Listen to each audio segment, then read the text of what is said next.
Olá, eu sou Marcelo Ortega e este é meu vídeo semanal para você vendedor, líder, gerente de uma equipe de vendas e que precisa de ideias, de técnicas para produzir muito mais.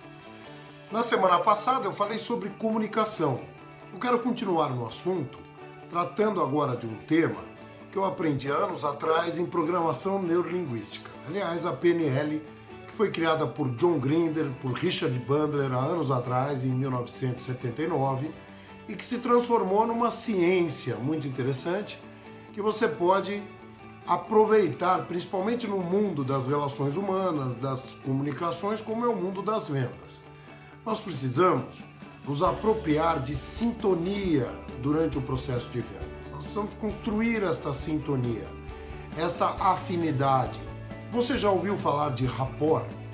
Rapport é uma palavrinha do francês que significa empatia, quando as coisas empatam, quando eu não sou nem mais e nem menos, quando o cliente se sente no mesmo nível que o seu, a vibração é a mesma, as conversas são equivalentes, o tom de voz, estado de espírito e tantas outras coisas. Isso aproxima você mais dele, cliente, ou dela, cliente, para fazer negócios. Acredite, as pessoas gostam de pessoas que são iguais a elas. Foi o que disse Dale Carnegie, por exemplo, no livro Como Fazer Amigos e Influenciar Pessoas. Falar a maior parte do tempo não é criar sintonia. Falar rápido demais com uma pessoa que não fala tão rápido não é sintonia. A sintonia está na acuidade, na percepção, a capacidade que você tem de sentir o outro, o tempo do outro. Perceber se é o momento certo para falar. Ganhar o direito de falar algumas coisas. E ter o foco, o olhar não olhando pro cliente, mas o olhar dele. Olhar com os olhos dos outros, muitos dizem ser a real empatia. Para testar esse seu foco, eu quero que por um instante você feche seus olhos e agora pense em todas as coisas, em todas as coisas que são quadradas, por exemplo, que estão aí próximas da sua mesa, ou que estão em volta de você, na sua sala, no seu carro, as coisas que são quadradas. Agora, abra seus olhos e encontre só as coisas redondas. Você perceberá que terá dificuldade em encontrar objetos redondos, porque você pensou por um instante nos quadrados. O contrário também pode acontecer. Se você, por exemplo, só procurar coisas quadradas e fechar os seus olhos agora e tentar se lembrar das coisas triangulares que você viu, também pode ser uma certa dificuldade, porque você não estava focado nisso.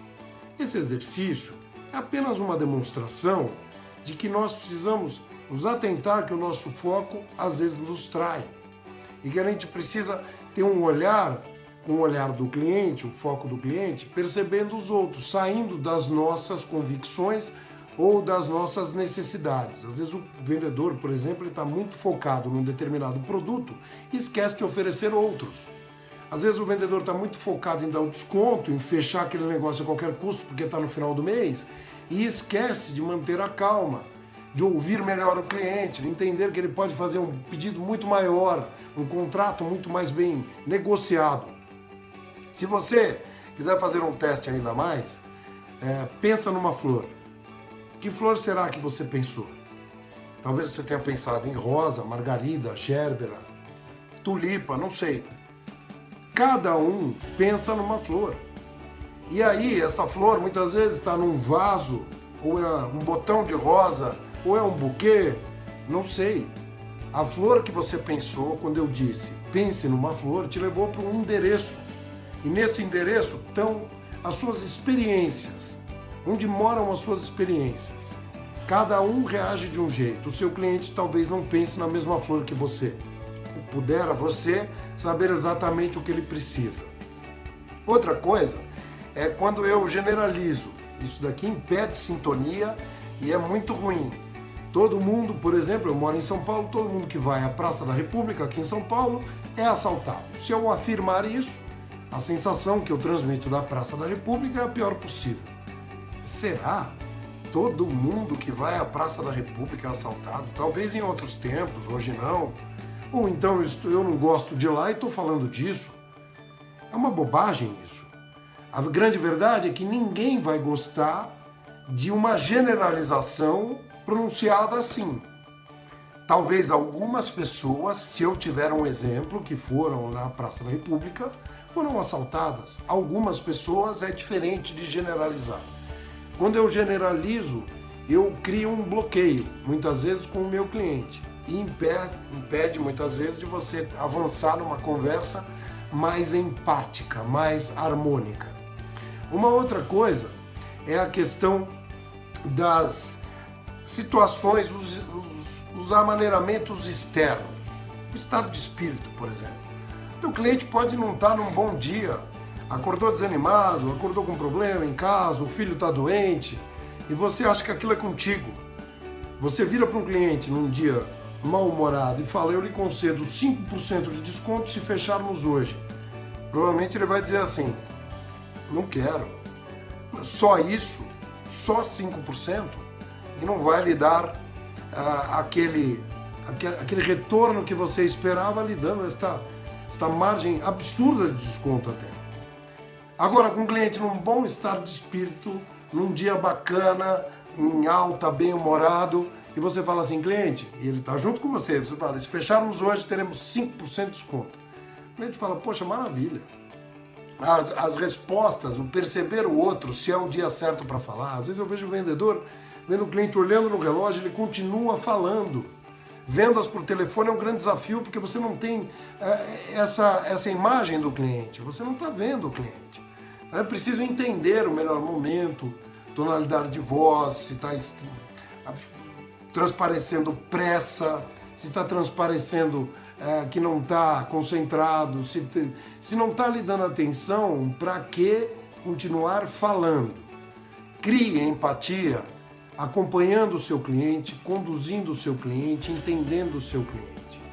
Pare de pré-julgar. O pré-julgamento é o pior dos defeitos entre todos os profissionais de vendas.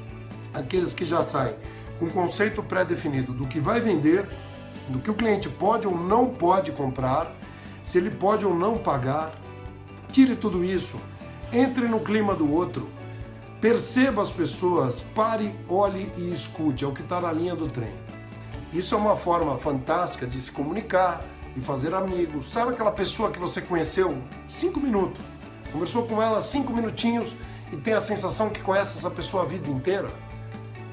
Você não a conhece, mas essa sensação é provocada porque ela se assemelhou muito a você, vocês têm muito a ver, ela te ouviu muito tempo, talvez ela ficou te ouvindo esses 5 minutos e parece que ela falou mais do que ouviu. O bom ouvinte, o bom comunicador, o bom vendedor é aquele que percebe o outro, entra no ritmo do outro, usa as palavras certas, como eu já dei dicas, e lhe darei muito mais nas próximas semanas. Espero estar contribuindo com o seu sucesso em vendas. Até a próxima!